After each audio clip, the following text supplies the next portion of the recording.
أخو ياسمين عبد العزيز اتحبس، ايه المصيبة اللي عملها وايه رد فعلها كمان؟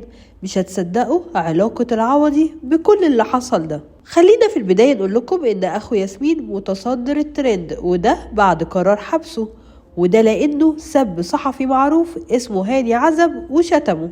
وائل بقى اتريق على الخبر وقال حد يحبس حد وهو نايم كده؟ مش تستنى أصحى طيب؟ أخو ياسمين عبد العزيز رمى كلام إن الصحفيين أصحاب العوضي هم ورا الأزمة دي ونشر الخبر، بس قال إنه مش هيسكت واللي هيعمله هيفاجئ الكل، وإن العوضي بيحرك أصحابه عشان يحاربوه. الغريب بقى هو رد فعل ياسمين اللي اتجاهلت الخبر، ويقال إنها مركزة بس في شغلها، وقالت لأخوها يستأنف على الحكم بسرعة قبل التنفيذ. تفتكروا العوضي السبب في اللي حصل مع أخو ياسمين عبد العزيز؟ شاركونا بالتعليقات.